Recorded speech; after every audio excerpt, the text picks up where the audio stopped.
Hello student, welcome to notebook IAS. Notebook IAS में आप सभी का स्वागत है। स्टूडेंट्स, आज हम लोग जो आपके सामने सीरीज लेकर आ रहे हैं वो RO ARO PCS, other state PCS, UP PCS, one day exam सबके लिए इम्पोर्टेंट होगा। तो जीएस के सेगमेंट में हम लोग मॉडर्न हिस्ट्री को कवर करने वाले हैं।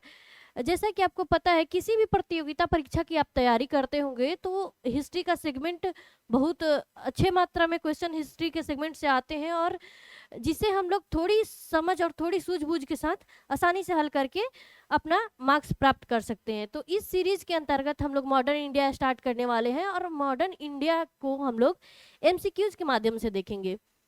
इस सीरीज में जब हम क्वेश्चन को देखेंगे तो क्वेश्चन को एक ऑप्शन के फॉर्म में नहीं, क्वेश्चन के को एक एनालिटिकल व्यू में देखेंगे कि किसी पॉइंट को कैसे डील किया जा सकता है, कैसे किसी पॉइंट पे अपनी समझ विकसित किया जा सकता है। तो इस सीरीज का शुरुआत करते हुए चलिए आइए मिलते हैं आज फर्स्ट क्वेश्चन से और स्टार्ट करने जाते हैं अपना क्लास। चलिए दोनों लोग हम और आप दोनों मिल करके इस कक्षा के प्रारंभ करते हैं और देखते हैं आज की सेशन की पहली क्वेश्चन। पहला जो क्वेश्चन है हमारा, पहला क्वेश्चन कहता है कि प्लासी की लड़ाई जो 1757 में हुई थी, उस लड़ाई में अंग्रेजी सेना का नेतृत्व कौन कर रहा था। मीन्स 1757 में हुई प्लासी के युद्ध में अंग्रेजी सेना का नेतृत्व कौन किया था। तो इस प्लासी के युद्ध के संबंधित जो क्वेश्चन है, इसके बारे में जानने से पहले हम लोग कुछ चीजें जान लेंगे। जैसे सबसे पहले तो इसका ऑप्शन देखेंगे, उसके बाद हम लोग देखेंगे कि प्लासी के युद्ध को कैसे कवर किया जाए, कि अगर क्वेश्चन किसी भी एग्जाम में कहीं से भी आए तो इसको हम लोग एक सूझबूझ के साथ हल कर सकें। तो चलिए देखते हैं इसका ऑप्शन क्या है। पहला ऑप्शन है इसका रॉबर्ट क्लाइव, दूसरा है हेक्टर मुनरो, वारेन हेस्टिंग्स, और इनमें से कोई नहीं। इसका 4 ऑप्शन दिया हुआ है। तो आइए थोड़ी सी समझ हम लोग प्लासी के युद्ध के बारे में अपनी विकसित करें।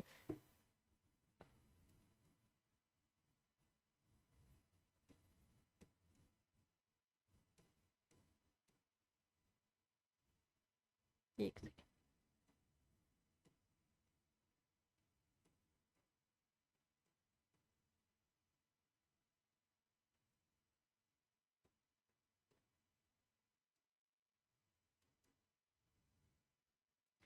अच्छा, एक चीज मैं आपसे डिस्कस करना चाहती हूँ। जैसे कि हम लोग यहाँ प्लासी का युद्ध देखने वाले हैं, तो हम लोग किसी भी पॉइंट को डील करने के लिए क्या क्या जानना हमें जरूरत हो सकती है।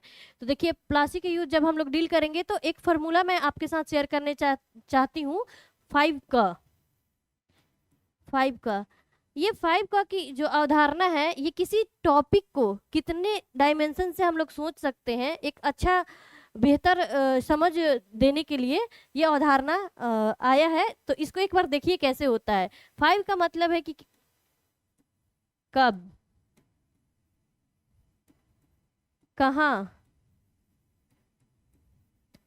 क्यों, कैसे और क्या। मीन्स क्या रिजल्ट रहा, जो प्लासी की युद्ध हुआ उसका परिणाम क्या रहा। तो 5 का कब, कहाँ, क्यों, कैसे और क्या रहा इसका परिणाम। अगर हम इस 5 चीजों पे चर्चा करेंगे तो हमारी जो प्लासी की युद्ध संबंधित कॉन्सेप्ट है वो क्लियर हो जाएगा। तो आइए देखते हैं प्लासी का युद्ध कब हुआ। 23 जून 1757 को हुआ। प्लासी का युद्ध जो है 23 जून 1757 को हुआ। कहाँ हुआ? तो बंगाल के नदिया जिला, जो कि भागीरथी नदी के किनारे है,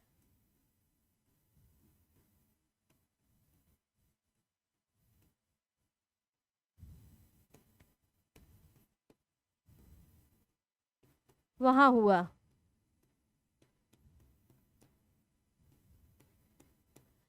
क्यों हुआ? तो चर्चा कुछ इस प्रकार है कि प्लासी के युद्ध की पृष्ठभूमि क्या रही थी, क्यों हुआ ये युद्ध। तो 1717 ईस्वी में फर्रुखसियर जो मुगल सम्राट रहते हैं, उनका एक मैग्ना कार्टा, यानी कि उन्होंने एक ट्रेड संबंधी छूट अंग्रेजों को दी थी, जिसे दस्तक कहा जाता था। ये दस्तक एक विशेष प्रकार का आदेश कहिए, पत्र कहिए था, जो अंग्रेजों को विशेषाधिकार देता था, छूट प्रदान करता था कर देने के लिए, जो व्यापार के लिए कर होता था उसके लिए। तो ये कर ये दिया गया था अंग्रेजों को, लेकिन इसकी कंपनी में इतने भ्रष्टाचार थे कि इसका फायदा उठाया गया, और जिससे बंगाल के व्यापारियों पे बहुत बुरा असर पड़ा। बंगाल के लिए ये घातक सिद्ध हुआ। इसके परिप्रेक्ष्य में वहां के जो नवाब थे सिराजुद्दौला,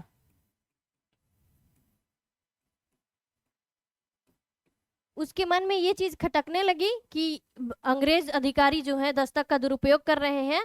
और ये जो दस्तक का दुरुपयोग की जो बात थी उसके दिमाग में जब खटकती है, तो वो सोचता है कि अब अंग्रेजों को यहाँ अंग्रेजों की जो नीतियां हैं उसमें हमें दखल देना चाहिए।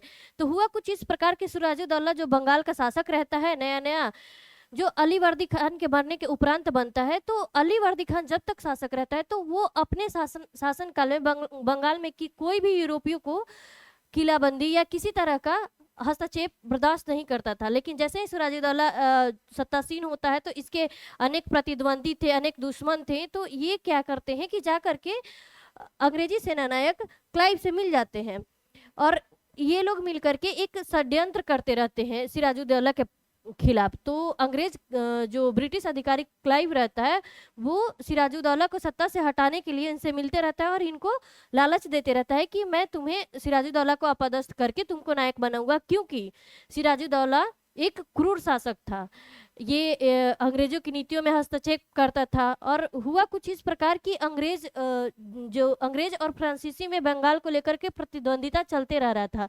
इसमें क्या होता है कि फ्रांसीसी एक चंद्रनगर में किलाबंदी कर रहे थे, उधर तो ये अंग्रेजी जो सैनिक थे वो बंगाल में किलाबंदी कर रहे थे। इस किलाबंदी के परिप्रेक्ष्य में सिराजुद्दौला जो है एक फरमान जारी करता है और कहता है कि जब मैं यहाँ का शासनाधीश हूँ तो आप किलाबंदी क्यों कर रहे हो? आप यहाँ व्यापार करने के लिए आए हो, व्यापार करो और अपने देश लौट जाओ। तो कुछ इस तरह की कहानी होती है। तो फ्रांसीसी तो उनका आज्ञा मान लेते हैं, लेकिन अंग्रेजी उनका आज्ञा नहीं मानते हैं, जिससे सिराजुद्दौला को बहुत ठेस लगता है, उन्हें अपमानित महसूस होता है कि एक नवाब का आज्ञा का उल्लंघन हुआ। तो इसके बैकग्राउंड में सिराजुद्दौला के मन में एक तो दस्तक का दुरुपयोग का चल ही रहा था, दूसरा अंग्रेजों ने उनकी अवमानना कर दी, आदर का जो उन्होंने आज्ञा दी उसकी अवमानना कर दिया, और तीसरा कहीं ना कहीं सिराजुद्दौला को ये लग रहा था कि मेरे जो प्रतिद्वंदी है, मेरे जो दुश्मन है, वो बार बार क्लाइव से मिलते रह रहे हैं और हो सकता है मेरे खिलाफ षड्यंत्र करके मेरे पे बंगाल पे मेरे पे आक्रमण कर दे। ठीक है, तो इस परिप्रेक्ष्य में सिराजुद्दौला जो है जाता है और कासिम बाजार में सबसे पहले उनकी कासिम बाजार की फैक्ट्री को ध्वस्त करता है और वहाँ पे अपनी प्रभुत्व कायम करता है। इसी परिप्रेक्ष्य में फिर वो आगे जाता है और कलकत्ता से वहाँ के अंग्रेजी सैनिकों को मारकर भगा देता है और वहाँ पे भी अपना सत्ता स्थापित करता है। इसी क्रम में कलकत्ता में एक काल कोठरी की घटना हुई। जब सिराजुद्दौला कलकत्ता की तरफ रुख किया, तो कलकत्ता विजय के बाद उसने एक काल कोठरी में 100 कुल 46-47 अंग्रेजों को छोटे से कमरे में बंद कर देता है और रात भर उन्हें भूखे प्यासे छोड़ देता है। कहा इस प्रकार जाता है कि उस कमरे में एक खिड़की भी नहीं थी। तो 123 अंग्रेज जो है दूसरे दिन मृत्यु को प्राप्त हो जाते हैं, क्योंकि उन्हें हवा पानी नसीब नहीं होता है। तो अंग्रेजों के मन में इस चीज को लेकर के एक द्वेष पैदा हो जाता है और उन्हें लगता है कि अगर ये शासक बंगाल में शासक बनकर रहा तो हमारी व्यापारिक गतिविधियों में रोड़ा आएगा। इसलिए उन्होंने सिराजुद्दौला के प्रति षड्यंत्र रचा और इसके जो उच्च उच्च अधिकारी थे, जो वहाँ के धनवान सेठ, इसके प्रधान सेनानायक, उन सबको अपने तरफ मिला करके एक षड्यंत्र रचता है और प्लासी की पृष्ठभूमि तैयार होती है। इधर से सिराजुद्दौला की तरफ से मीर जाफर, मीर मदान, इनके और भी सैनिक लेकर के प्लासी के मैदान में उतरते हैं। उधर से क्लाइव आता है। तो क्लाइव और मीर जाफर में ये संधि होती है कि सिराजुद्दौला के तुम जो प्रधान सेनानायक हो, कुछ सेनापति को लेकर के तुम पीछे ही रह जाना और मैं सिराजुद्दौला को हरा दूंगा, उसके बाद उत्तराधिकार तुम्हें मिल जाएगा। इसमें ये होता है कि मीर जाफर जो रहता है आधा से अधिक सेना को इधर ही रोक लेता है और क्लाइव की 3000 की सेना के सामने सिराजुद्दौला पराजित हो जाता है और पराजित होने के बाद मीर जाफर को कलकत्ता का, बंगाल का जो है उत्तराधिकार मिल जाता है, वहाँ पे शासनाधीश बन जाता है वो। और सिराजुद्दौला जो वहां से भाग खड़ा होता है, भाग करके दूसरी जगह जा करके शरण लेता है, और वहां पे मीर जाफर का पुत्र मीरन के द्वारा उसकी हत्या कर दी जाती है। परिणाम क्या हुआ प्लासी का युद्ध का? प्लासी का युद्ध का परिणाम ये हुआ कि वह ब्रिटिश ईस्ट इंडिया कंपनी जो एक व्यापारिक सत्ता के रूप में इंडिया में आई थी, वो बंगाल में अपना राजनीतिक हस्तक्षेप की पृष्ठभूमि तैयार कर ली थी, और भारत में एक व्यापारिक के साथ साथ आर्थिक गतिविधि के साथ साथ राजनीतिक पृष्ठभूमि के साथ साथ यहाँ के तौर तरीकों में हस्तक्षेप करने की इजाजत दे देती है। तो प्लासी की युद्ध इस प्रकार खत्म होता है। आइए हम लोग अगले क्वेश्चन की ओर रुख करते हैं।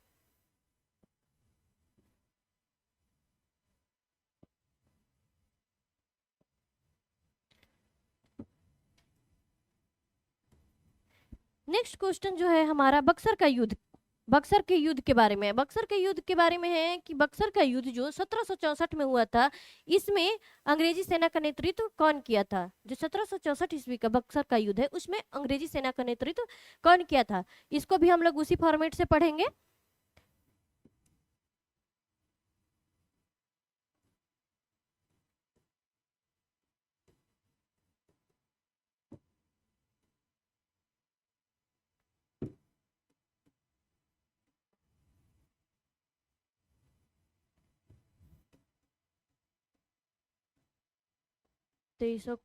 बक्सर का युद्ध जो था 23 अक्टूबर 1764 को हुआ था। कहाँ हुआ था?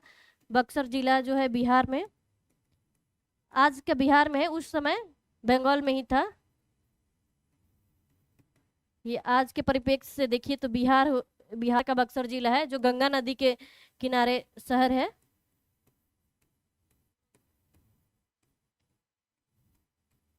गंगा नदी तट पर है। और क्यों हुआ इसकी पृष्ठभूमि, बक्सर युद्ध की पृष्ठभूमि प्लासी के युद्ध की पृष्ठभूमि से ही आती है। जब प्लासी के युद्ध के परिणाम से बक्सर के युद्ध की पृष्ठभूमि तैयार हो जाती है। जैसा कि आप जानते हैं, मिर्जाफर जब सत्तासीन होता है तो वो एक कठपुतली मात्र बनकर रह जाता है। कठपुतली मात्र बनकर रहने के परिप्रेक्ष्य में वो क्या करता है, अपना पूरा राज्य कोष खाली कर देता है। अंग्रेजों के अंग्रेजों के प्रति समर्पण में अपना पूरा जो है राजकोष खाली कर देता है। तो एक कठपुतली राजा, या ये कह दीजिए एक इशारों पे चलने वाला राजा बनकर रह गया था। तो इसको मीर जाफर को अपदस्थ करके मीर कासिम यहाँ का बंगाल का नायक बनता है, बंगाल का शासक बनता है। और बंगाल का शासक बनते ही सबसे पहला वो काम करता है, चूंकि वो इतिहास से सीख जाता है कि कैसे सिराजुद्दौला के साथ हुआ, कैसे मीर जाफर के साथ हुआ। तो सबसे पहले वो ये काम करता है कि अपनी राजधानी जो है मुर्शिदाबाद से मुंगेर की ओर रुख करता है। जब वो अपनी राजधानी मुर्शिदाबाद से मुंगेर की ओर रुख करता है तो तब अंग्रेजों को लगता है कि ये आखिर ये क्यों राजधानी अपना शिफ्ट कर रहा है। तो मुर्शिदाबाद से मुंगेर राजधानी ले जाने के क्रम में ये सोच रहा था कि हमारा जो राजधानी अगर अलग होगा तो इनका शासन में हस्तक्षेप कम होगा, मैं खुले दिमाग से अपने शासन आइडियाज को इकट्ठा करूंगा, शासन करूंगा। तो मीर कासिम जो है जैसे ही बंगाल का बंगाल का नवाब बनता है, नवाब बनने के क्रम में वो राजधानी परिवर्तन करता है और राजधानी मुंगेर लाता है। तो मुंगेर में अनेक तरह की नई नई चीजें लाता है। मुंगेर में तोप की व्यवस्था करता है, गोली बारूद के लिए कारखाने खोलता है, मुंगेर में बहुत डेवलपमेंट करता है। और सबसे जो तीखा वार है अंग्रेजों के प्रति करता है, और दस्तक जो फर्रुखसियर के द्वारा 1717 में लाया गया था, 1717 का जो मैग्ना कार्टा था उसे समाप्त कर देता है। और जब ये समाप्त करता है तो अंग्रेज और मीर कासिम के बीच एक प्रतिद्वंदिता का मैदान तैयार हो जाता है। इस प्रतिद्वंदिता का मैदान तैयार हो जाता है। उसके बाद क्या होता है, अंग्रेज की तरफ से हेक्टर मुनरो जो है युद्ध के लिए आगे आता है, क्योंकि अंग्रेज इस प्रतिद्वंदिता से अपने आप को अपमानित महसूस कर रहे थे और युद्ध की पृष्ठभूमि तैयार हो जाती है। यहाँ हेक्टर मुनरो को मीर कासिम से युद्ध के लिए भेजा जाता है, और मीर कासिम जो है बहुत सारे युद्ध, छोटे मोटे युद्ध में पराजित होता है। फिर वो भाग करके जाकर शरण लेता है, और उस क्रम में शुजाउद्दौला उसके साथ हो जाते हैं, और शाह आलमगीर द्वितीय। और बक्सर की युद्ध में 3 नरेश के साथ, एक तरफ 3 नरेश और एक तरफ ब्रिटिश ईस्ट इंडिया कंपनी का नेतृत्व करता हेक्टर मुनरो था। बक्सर में आकर के युद्ध होती है गंगा नदी के किनारे, और इस युद्ध में भारतीय शासक हार जाते हैं, और ब्रिटिश ईस्ट इंडिया कंपनी के विजय स्थापना होती है। और पूरे बंगाल में ईस्ट इंडिया कंपनी का एक राजनीतिक प्लेटफॉर्म, राजनीतिक भूमि की सर्वोच्चता तैयार हो जाती है। यहाँ पे हमेशा के लिए ब्रिटिश ईस्ट इंडिया कंपनी का प्रभुत्व स्थापित हो जाता है। एक नया रंगमंच तैयार हो गया है, जिसपे अब शासन करने वाला बंगाल का नवाब नहीं, एक कठपुतली नवाब रहेगा। असल में जो होंगे वहाँ के शासक, वो ब्रिटिश ईस्ट इंडिया कंपनी होगा। इस युद्ध को इलाहाबाद की संधि के द्वारा खत्म किया गया।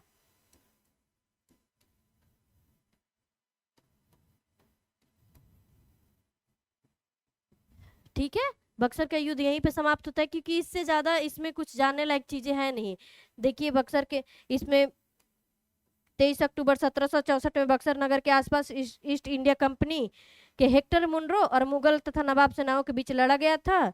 और बंगाल के तरफ से मीर कासिम, अवध के नवाब शुजाउद्दौला तथा मुगल बादशाह शाह आलम द्वितीय थे, जो अंग्रेजी कंपनी से लड़ रहे थे, जो हार करके ब्रिटिश सत्ता का अधिसत्ता अपने देश में स्वीकार कर लिए। नेक्स्ट क्वेश्चन की ओर मूव करते हैं हम लोग।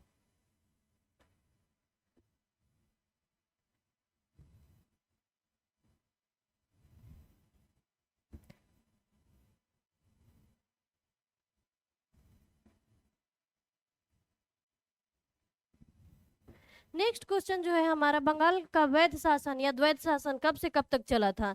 बंगाल में जो द्वैध शासन था वो कब से कब चला था? द्वैध शासन,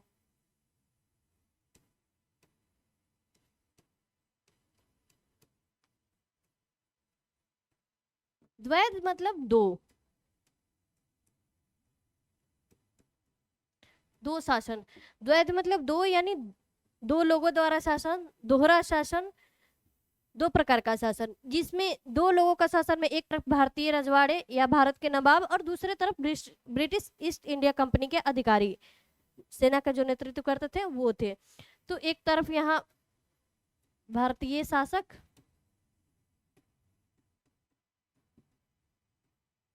और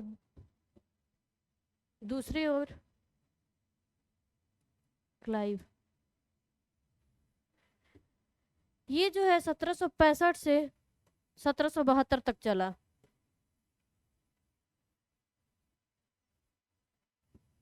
1765 से 72 तक चला।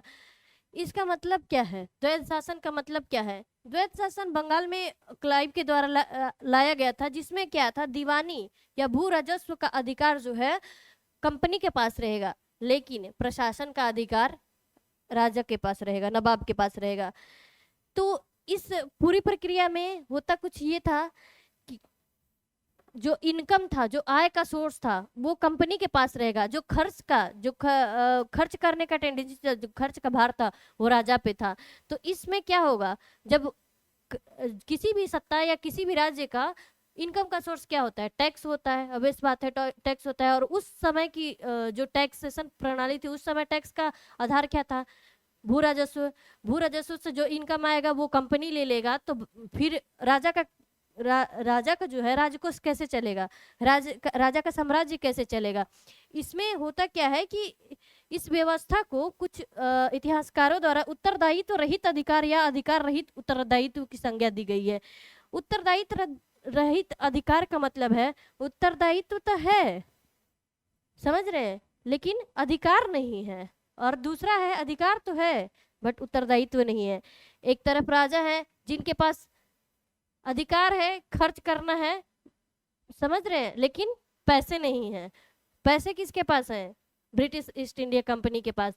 तो ये पूरा गेम प्लान सोची समझी, अंग्रेजों की सोची समझी राजनीति थी कि तुमको बस औहदा दे दिए हैं, तुम राजा हो, तुम खर्च करो, लेकिन जो इनकम का सोर्स है वो हम रखेंगे। समझे? इससे इससे क्या होता था, व्यापार नीति, सैनिक संरक्षण, विदेशी व्यापार का प्रबंध कंपनी अपने हाथों में ले लिया, लेकिन लगान वसूलने अन्याय के लिए भारतीय अधिकारी को नियुक्त किया, और ये अधिकारी जो थे लगान वसूल करके ले करके ईस्ट इंडिया कंपनी के प्रति समर्पित भाव में दे देते थे। ठीक है, उससे होता क्या है कि अगर इस तरह की व्यवस्था अराजकता आती है तो एक बहुत बड़ा जमींदारों का वर्ग जो है विद्रोह करने लगता है, और इस विद्रोह विद्रोह इतना फैल जाता है, छोटी छोटी राजाओं द्वारा इतना विद्रोह, छोटे छोटे क्षेत्रीय जो शासक थे इतना विद्रोह कर देते थे कि उस समय जो शासनाधीन शासक थे उनके प्रति अपना उस समय के शासक के प्रति अपना विचार, मतलब अपना नफरत, उनको ये कहिए कि अपना वे नफरत के प्रति देखने लगे कि ये हमारे सपोर्ट में नहीं है। ठीक है, इस समय जो लगान वसूलने के लिए दो लोग नियुक्त हुए थे भारतीय अधिकारी, मोहम्मद रजा खान थे, उनको बंगाल का, और सिताब राय को बिहार का दीवान बनाया गया था। ठीक है, द्वैध शासन के बारे में आपको बता दिए। नेक्स्ट क्वेश्चन की तरफ मूव करते हुए चलते हैं। नेक्स्ट क्वेश्चन है हमारा, 1798 में लाई वेलिजली द्वारा प्रस्तावित सहायक संधि सब्सिडरी अलायंस स्वीकार करने वाला सबसे पहला भारतीय शासक कौन था? सब्सिडरी अलायंस जो 1798 में आया था।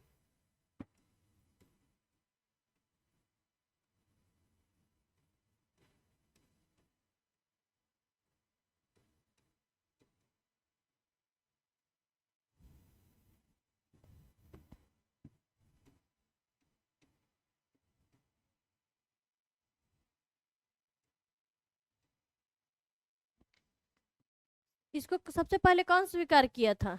चलिए जान लेते हैं इसका सहायक संधि था क्या। सहायक संधि लॉर्ड वेलिस्ली द्वारा लाया गया एक ब्रिटिश साम्राज्यवादी नीति था।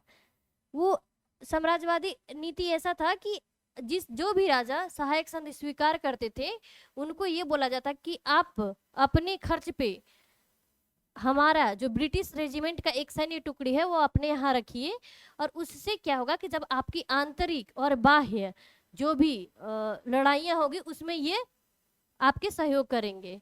कुल मिलाकर ऐसा कहिए कि अपने खर्च पे अपने ऊपर नजर रखने के लिए एक सौदागर भारतीय राजाओं ने रख लिया। और क्यों रखा? जब जानते थे कि अंग्रेजों की इस तरह की नीति है तो क्यों जरूरत पड़ी उन्हें इन तरह की इन लोगों को, अंग्रेजी सैनिक रेजिमेंटों को अपने पैसे अपने खर्च पे इनको रखने की जरूरत क्या पड़ी? तो उस समय अंग्रेजों को पता था कि भारतीय जो रियासत है वो आंतरिक विद्रोह, आंतरिक षड्यंत्रों का शिकार होते थे। इसीलिए वो जानते थे कि अगर भारतीय शासकों को ये चीज कहे कि आपके आपके पड़ोसी, आपके आज भी हमारे देश में होता है कि हमारे पड़ोसी क्या कर रहे हैं, हम अपने पड़ोसी से खुश कम और दुखी बहुत ज्यादा होते थे। ये टेंडेंसी हमारे जीन में है। तो ये टेंडेंसी ऐसे थी कि क्यों रखें फिर।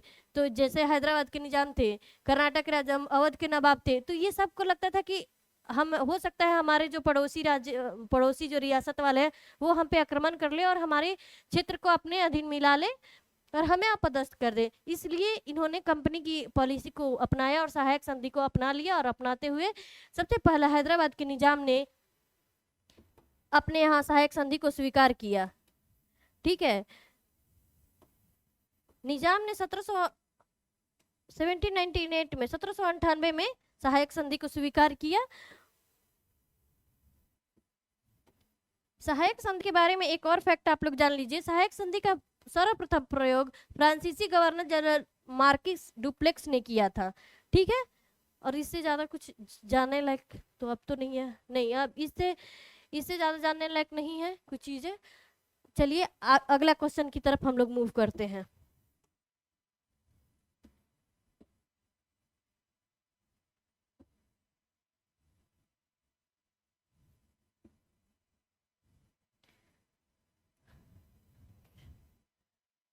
अगला क्वेश्चन जो हमारा है, नेक्स्ट क्वेश्चन जो है हमारा है, भारत के प्रथम वायसराय कौन था?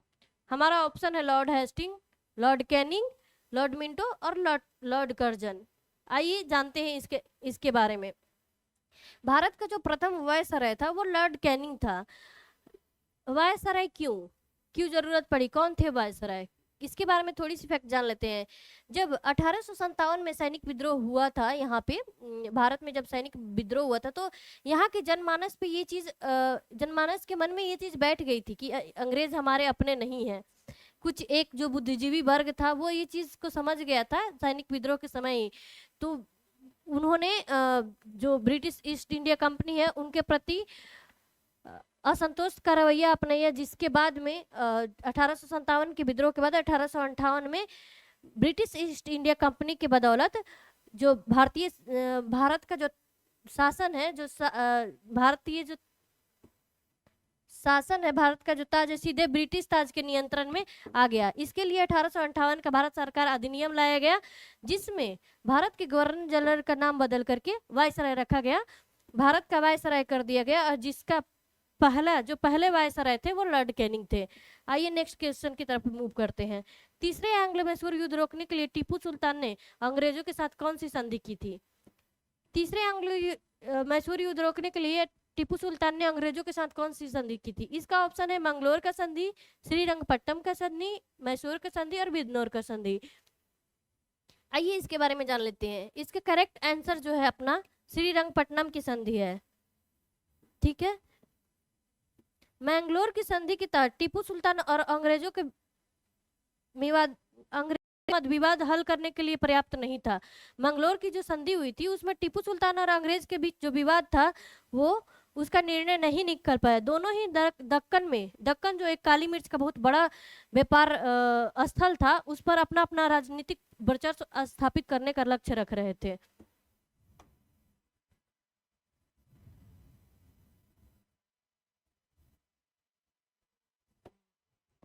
तृतीय जो एंग्लो मैसूर युद्ध है,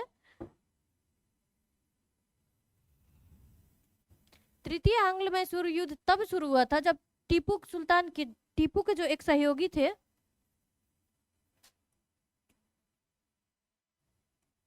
टीपू के एक सहयोगी त्रावणकोर पर आक्रमण कर दिया और ईस्ट इंडिया कंपनी के लिए काली मिर्च का एकमात्र साधन था। त्रावणकोर जो था कोची राज्य में डच से जलकोटल और कन्नौज खरीदा था, जो टीपू की एक जागीरदारी थी। ठीक है, इस जागीरदारी के चक्कर में उन्हें टीपू को ये लगा कि ये मेरी संप्रभुता का हनन है, और इसके लिए ये युद्ध हुआ, आंग्ल मैसूर युद्ध की तीसरी। नेक्स्ट क्वेश्चन जो है, राज 6 हड़प की नीति या जब्ती के सिद्धांत, जिसे अंग्रेजी में डॉक्ट्रिन ऑफ लैप्स कहा जाता है, किसके द्वारा लागू किया गया था? Doctrine of lapse. इसका करेक्ट आंसर जानने के लिए हम लोग आइए ऑप्शन की ओर मूव करते हैं। हेस्टिंग्स, कैनिंग, विलियम बेंटिक और लॉर्ड डलहौजी।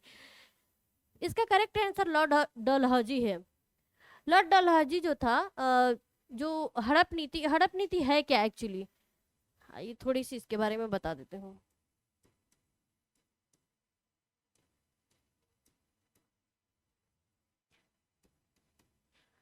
हड़प नीति जो है ये डलहौजी द्वारा एक विस्तारवादी नीति थी। इसमें डलहौजी का ये कहना था कि जो भी शासक, जो भारतीय शासक थे जहाँ पे शासन करते थे, अगर उनका पुत्र अपना कोई उत्तराधिकार नहीं हुआ तो वो दत्तक नहीं ले सकते थे, गोद नहीं ले सकते थे। जैसा कि पहले परंपराओं में चला आ रहा था कि जिस भी राजा रानी का अपना संतान नहीं होता था तो वो दत्तक लेकर के उन्हें उत्तराधिकार बना देते थे। लेकिन चूंकि डलहौजी की साम्राज्यवादी और विस्तारवादी नीति थी, वो चाहते थे कि भारतीय जितना ज्यादा से ज्यादा हो सके भारतीय रियासत, वो ईस्ट इंडिया कंपनी के लिए, वो ईस्ट इंडिया कंपनी के कठपुतली कहिए या उसमें मिल जाए, भारतीय रियासत जो है अंग्रेजी भारतीय रियासत कहलाए। तो इस नीति के चक्कर में उसने साम्राज्यवादी विस्तारवादी नीति अपनाई, जिसके तहत वो रियासत को हड़पने में लग गया था। ठीक है, इसकी शुरुआत तो इसकी पृष्ठभूमि 1847 में ही बन गई थी, लेकिन सबसे पहले छोटे छोटे राज्यों को अधिग्रहण में शामिल किया गया। इसका आप लाइव एग्जांपल इसका आप देख सकते हैं झांसी के बारे में तो आप लोगों ने बहुत सुना होगा। झांसी की रानी जो युद्ध की थी, इसी का नतीजा था, क्योंकि झांसी की रानी का अपना कोई पुत्र नहीं था और दत्तक पुत्र के चक्कर में उन्हें राज्य से हटाया, उनका रियासत जो था अपने में मिलाने के लिए ये डलहौजी ने बोला था, तब उन्होंने अपने अपने मान सम्मान में गुस्ताखी कही थी, और ये झांसी की रानी द्वारा युद्ध किया गया था। नेक्स्ट जो क्वेश्चन है, किस सिख गुरु ने फारसी में जफरनामा लिखा?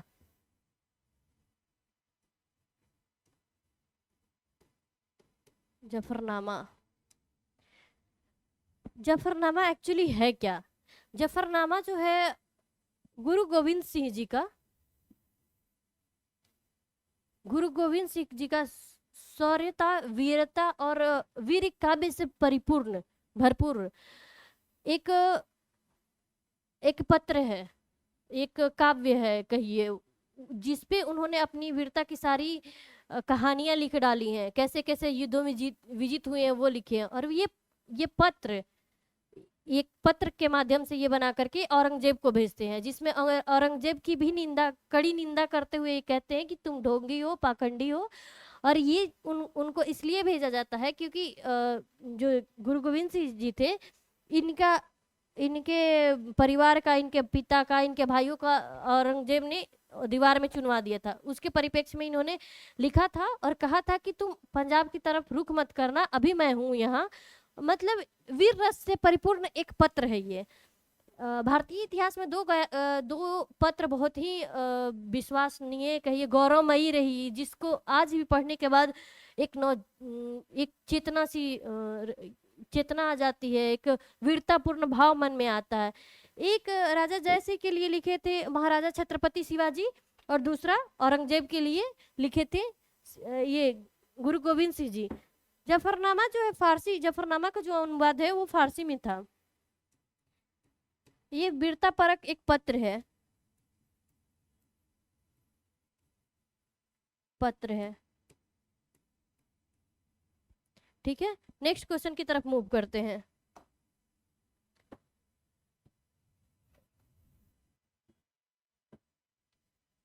भारत में डाक व्यवस्था शुरू करने वाला ब्रिटिश गवर्नर जनरल कौन था? भारत में डाक व्यवस्था शुरू करने वाला ब्रिटिश गवर्नर जनरल कौन था? इसका आइए इसके ऑप्शन जान लेते हैं। लॉर्ड डलहौजी, वेलेस्ली, ऑकलैंड और बेंटिक, विलियम बेंटिक। कौन है? चलिए इसका आंसर जान लेते हैं। भारत में डाक व्यवस्था शुरू करने वाला लॉर्ड डलहौजी है। कब किया था भारत में? 1854 में। डाक अभी भी, डाक इंडिया पोस्ट, जिसे आज भी हम लोग, आप लोग देख रहे हैं इंडिया पोस्ट। आज सोशल मीडिया के ज़माने में हम लोग एक क्लिक पे मैसेज इधर से उधर भेज देते थे, लेकिन अगर आप 90s वाले होंगे तो आपको पता होगा कि पहले जो डाक का पहले ज़्यादा उपयोग था। आज तो डाकघर बस इतना तक सिमट के रह गए कि कोई स्पीड पोस्ट कर दो और कोई चीज़ भेजना हो या कुछ छोटी मोटी बचत सेवाएं के लिए अकाउंट खुलवा लो। लेकिन पहले जब आप 90 के दशक के होंगे तो आपको पता होगा अंतर्देशीय पोस्ट कार्ड जैसे चीज़ों पे पत्र व्यवहार चलता था। तो इसके जनक कौन था? लॉर्ड डलहौजी। डाक डाक विभाग जो है भारत सरकार द्वारा संचालित एक डाक प्रणाली है, जो संचार मंत्रालय की एक सहायक कंपनी है। आमतौर पे इसे भारत में डाकघर या इंडिया पोस्ट के नाम से जानते हैं। ठीक है, नेक्स्ट क्वेश्चन की ओर मूव।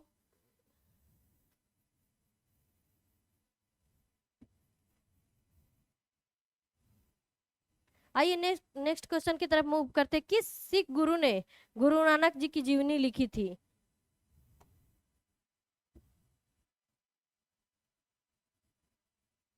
नेक्स्ट क्वेश्चन जो है हमारा, किस सिख गुरु ने गुरु नानक जी की जीवनी लिखी थी?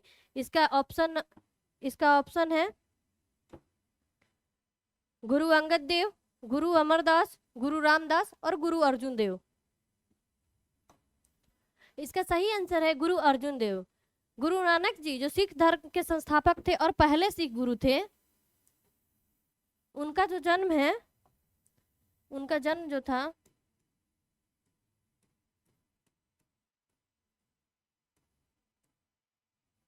1469 में हुआ था, कार्तिक पूर्णिमा के दिन।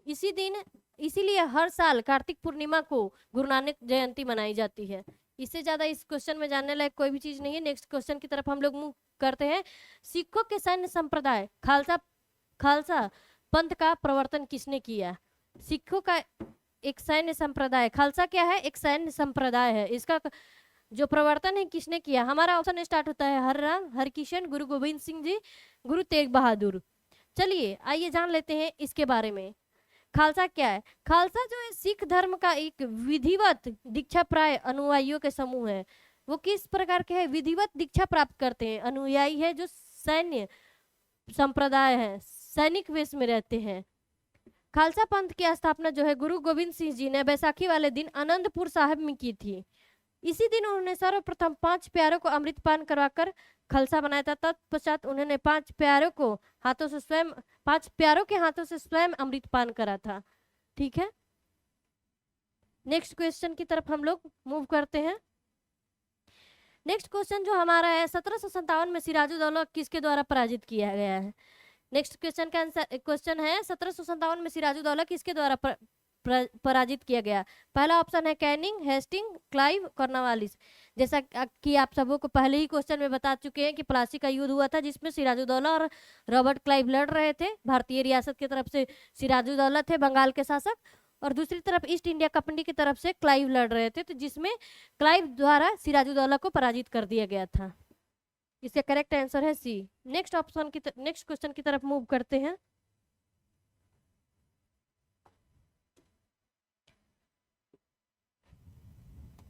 नेक्स्ट क्वेश्चन है निम्नलिखित में किस किस ने लाई वेलेजली की सहायक संधि पर?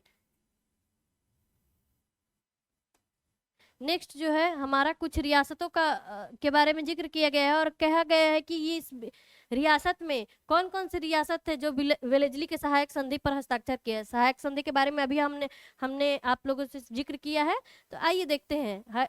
क्वेश्चन का पहला ऑप्शन है हैदराबाद के निजाम, अवध के नवाब, मैसूर के राजा, बंगाल के नवाब। हमारा ऑप्शन स्टार्ट होता है A1 2 3, A1 2, B1 2 3, 2 3 1 2 4 1 2 3। इसका करेक्ट आंसर डी होता है। हैदराबाद के निजाम 1798,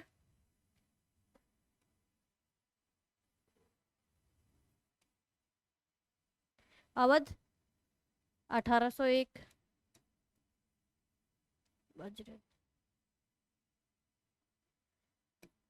सहायक संधि में सबसे पहले जो सहायक संधि अपने ऊपर आरोपित प्रत्यारोपित या एक्सेप्ट करने वाला जो शासक थे वो हैदराबाद के निजाम थे, जिन्होंने 1798 में अपने सहायक संधि को ये एक्सेप्ट किया था।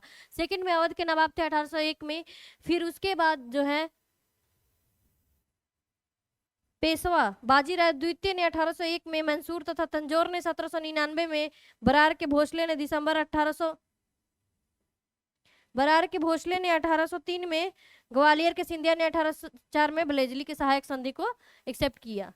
इसका करेक्ट आंसर जो है 1 2 3 डी। नेक्स्ट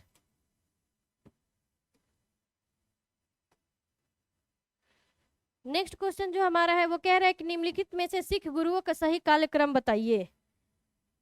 इसका आंसर डी होगा, क्योंकि पहले अमरदास जी थे, फिर गुरु रामदास, फिर गुरु अर्जुन देव, फिर गुरु तेग बहादुर।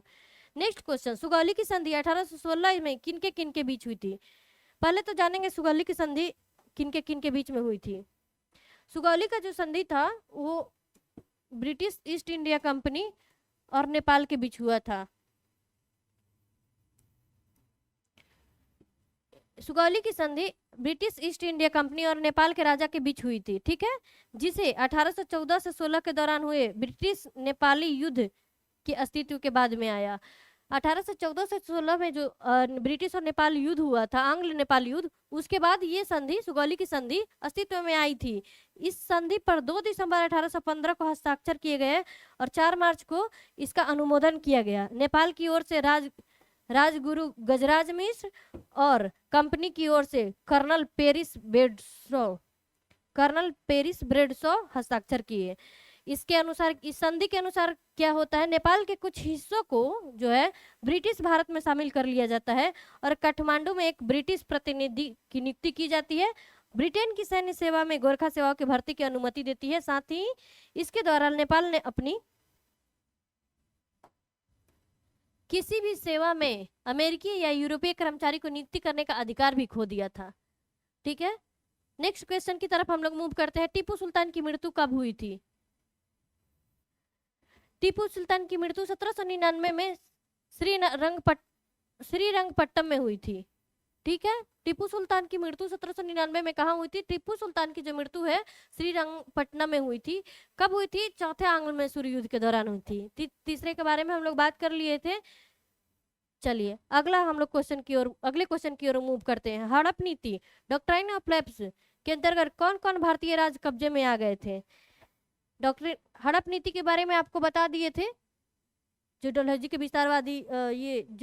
विस्तारवादी नीति था, क्षेत्र विस्तार की जो नीति थी, जिसके अंतर्गत झांसी, सतारा, नागपुर सबको अपने अधीन किया था। तो इस क्वेश्चन का हमारा ऑप्शन है झांसी, नागपुर, त्रावणकोर, झांसी, नागपुर, सतारा, झांसी, सतारा, मैसूर, मैसूर, सतारा और भावनगर। चलिए इस क्वेश्चन का आंसर जान लेते हैं। इसका आंसर है बी, झांसी, नागपुर और सतारा। हड़प नीति जो है लॉर्ड डलहौजी ने बनाई थी। हालांकि यह ईस्ट इंडिया कंपनी के निदेशक के न्यायालयों द्वारा 1847 की शुरुआत में ही व्यक्त किया गया था, लेकिन डलहौजी के अधिग्रहण से पहले कई छोटे छोटे राज्य इस सिद्धांत के तहत शामिल कर लिया गया था और हड़प नीति के कारण कई रियासतों ने अपना दर्जा खो दिया था। ठीक है, नेक्स्ट क्वेश्चन। ठगी प्रथा का उन्मूलन के संबंध में कौन गवर्नर जनरल थे? यानी ठगी प्रथा का जो उन्मूलन था कौन से गवर्नर जनरल ने किया था? हमारा ऑप्शन स्टार्ट होता है कर्नवालिस, बेंटिक, डलहौजी और रिपन। कर्नवालिस, बेंटिक, डलहौजी और रिपन। तो ठगी प्रथा का जो उन्मूलन है विलियम बेंटिक ने किया था।